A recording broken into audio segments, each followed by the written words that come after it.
Menteri Keuangan Purbaya Yudi Sadewa terus tancap gas menjalankan sejumlah kebijakan untuk mendorong pertumbuhan ekonomi. Sejalan dengan langkah itu, Purbaya melakukan bersih-bersih di kementeriannya. Purbaya pun menggelar inspeksi mendadak di Direktorat Jenderal Bea Cukai memeriksa langsung proses arus barang di jalur hijau Pabeanan. Sementara itu, di Direktorat Jenderal Pajak, Purbaya telah menandatangani keputusan pemecatan terhadap 26 pegawai pajak karena terbukti menyalahgunakan wewenang mempermainkan uang negara. Ya, sejak menjabat sebagai Menteri Keuangan, Purbaya dikenal dengan gaya bicara blak-blakan. Julukan koboi pun melekat padanya. Namun gaya ini tak selalu diterima. Ketua Komisi 11 DPR RI, Muhammad Misbakun, sempat mengkritik Purbaya agar tidak terlalu menyoroti urusan kementerian lain. Aku hanya foto aja ya. Kita foto aja. Kita foto, yang jawab Menteri Keuangan. Oke, silakan. Belum lama ini, Menku Purbaya kedapatan ditinggal oleh rombongan Menteri Koordinator dalam sesi wawancara media usai acara Danantara. Peristiwa ini memunculkan sinyal akibat beberapa pernyataan Purbaya yang memicu ketegangan di antara anggota kabinet. Salah satunya adalah pernyataan terkait utang proyek kereta cepat yang enggan dibiayai melalui APBN. Namun Purbaya tak berencana mengubah gaya bicara yang lugas dan ceplas-ceplosnya. Purbaya pun berseloroh, gaya tersebut justru mendapatkan dukungan Wakil Presiden Gibran Rakabuming Raka. Tim TV One mengabarkan.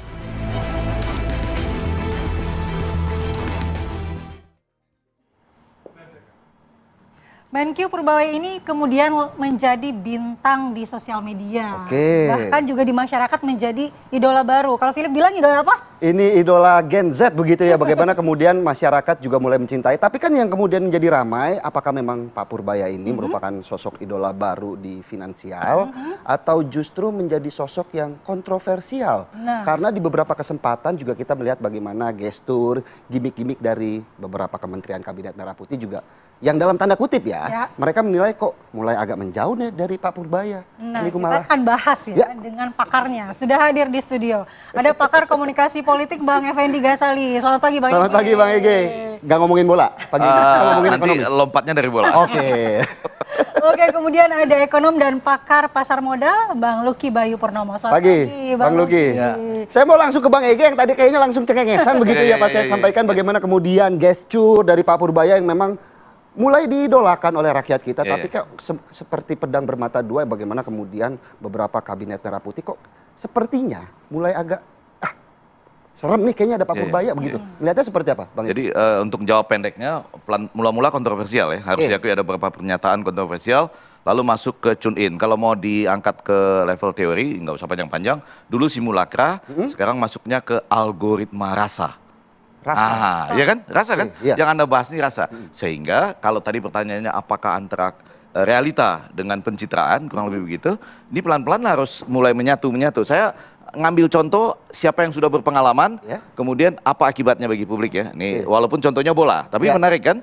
Menurut Anda, Patrick Kluivert itu dalam kontraknya diminta membawa Indonesia ke Piala Dunia atau enggak? Kan kata PSSI enggak, tahun depan. Nah sekarang kalau enggak, kenapa dipecat?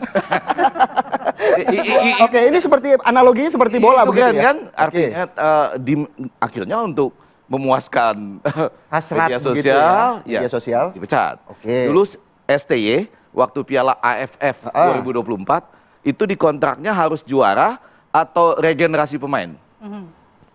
Regenerasi pemain juga salah satunya yang diminta. Enggak, di mana-mana di mana-mana regenerasi pemain. Ya. Di kontraknya juara. Oke. Tapi kan kemudian berarti ini maksud saya juga salah satu yang ya, berbahaya bagi Pak Purbaya begitu. Nah, balik ke situ, saya mau mengatakan gini, pada awalnya memang kontroversial. Di sini betul ya digambarkan gaya koboi. Ya. Tepatnya ceplas-ceplos atau bahasa-bahasa pendek. Ya kan? Ya. Nah, tetapi pada pelan-pelan ketika dia mulai masuk dengan menggerakkan ekonomi yang sesungguhnya. Kemudian ada juga ditambah dengan algoritma rasa juga loh. Mulai duduk makan pinggir jalan pakai jas. Sering sekali ya bagaimana video-video Pak Purbaya viral makan di pinggir jalan begitu ya. Dulu mungkin bicara sendiri, sekarang sudah ada tim. Nggak tahu nih Lucky yang lebih tahu ya. Kan Tapi timnya bagus manajemen medsos. Jadi kalau Anda tanya sama saya, pertanyaannya menjadi begitu bahwa ada nanti hal-hal yang harus dijelaskan oleh Lucky soal apakah ini betul-betul membawa kesejahteraan ekonomi bagi rakyat? Kan itu yang paling terasa. Ya. Algoritma rasa tuh ujungnya itu. Kalau dia berbeda, oh ya semakin terlihat sisi kontroversialnya. Atau orang nyari-nyari lagi. Dulu bilang begitu hasilnya enggak. Dulu bilang begitu hasilnya enggak gitu. Sementara ini pada hari ini mulai tune in tuh ke sana gitu.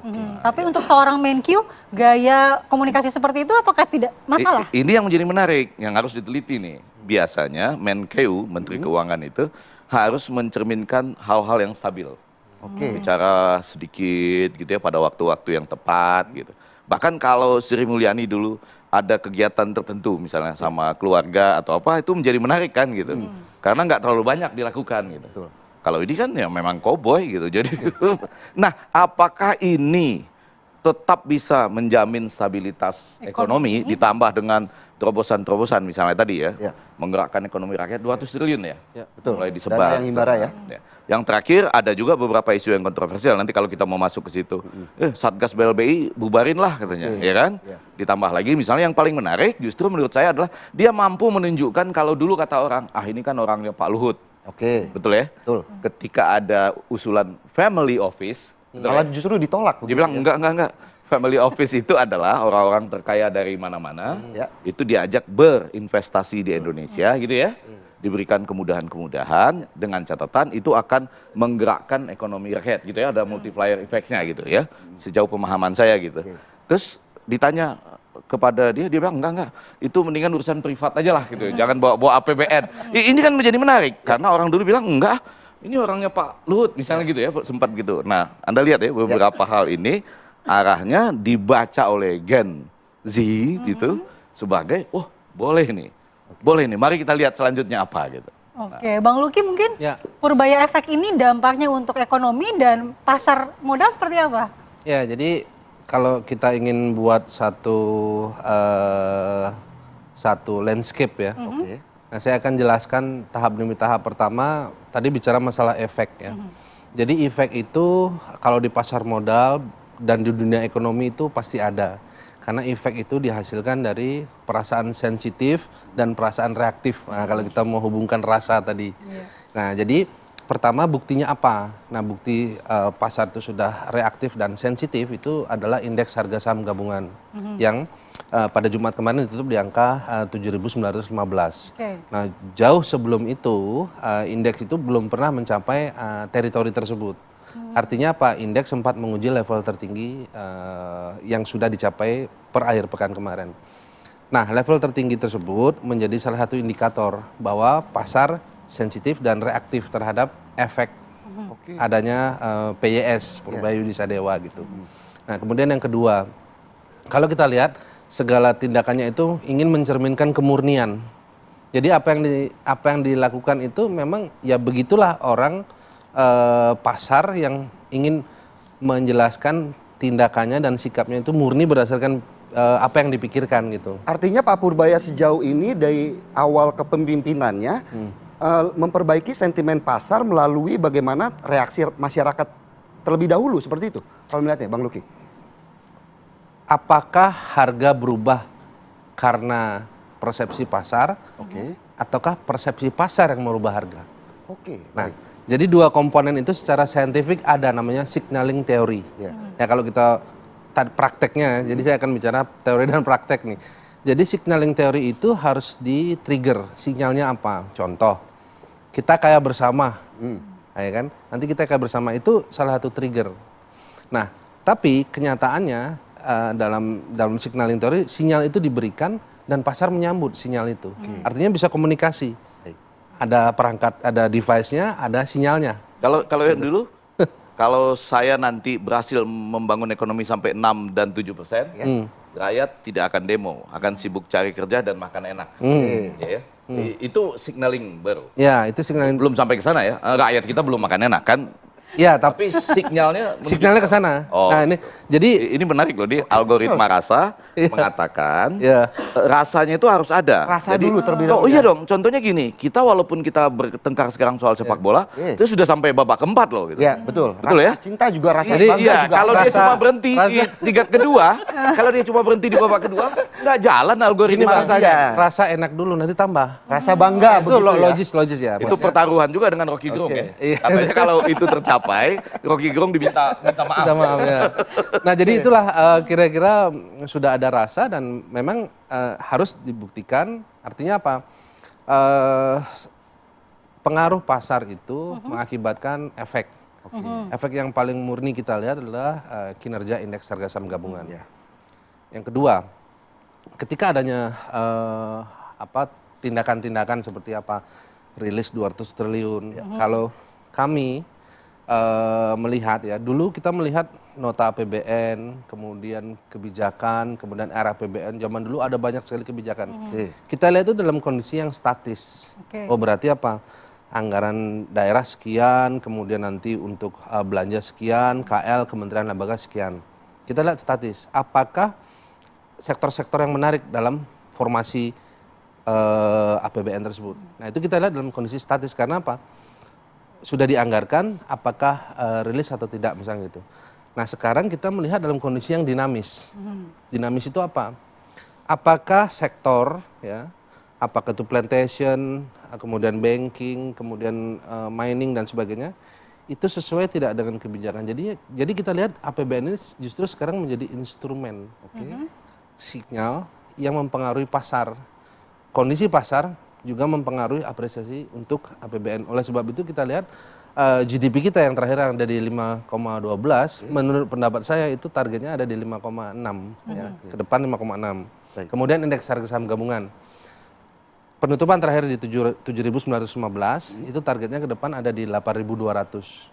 Walaupun Pak PS bilang 9.000 dalam jokesnya bersama wartawan. Tapi 9.000 itu masih rasional karena apa? Karena angka itu sesuai dengan apa yang ingin dihasilkan dari agregasi ekonomi. Oke Bang Luki, tapi gaya nyeleneh blak-blakan seorang BenQ ini, pasar melihatnya apakah ini suatu gaya yang meminimalisirkan resiko atau justru terlalu beresiko? Menurut saya dengan blak-blakan meminimalisir resiko ya. Kenapa? Karena hari-hari ini ya, terutama tadi kalau kita bicara Jensen, dia tidak butuh buayan. Dia butuh oke kasih tahu aja. Kita harus ngapain dan sinyalnya apa dan reaksinya seperti apa. Dan itu tipikal ya kalau kita lihat Gen Z dan sebagainya. Pun di luar daripada Gen Z, pasar membutuhkan sesuatu yang purity, benar-benar murni sebenarnya seperti apa. Oleh sebab itu kan kita lihat apa-apa selalu diacarakan dalam jumpa pers. Misalkan apa? Kemarin panggil Dirjen Pajak.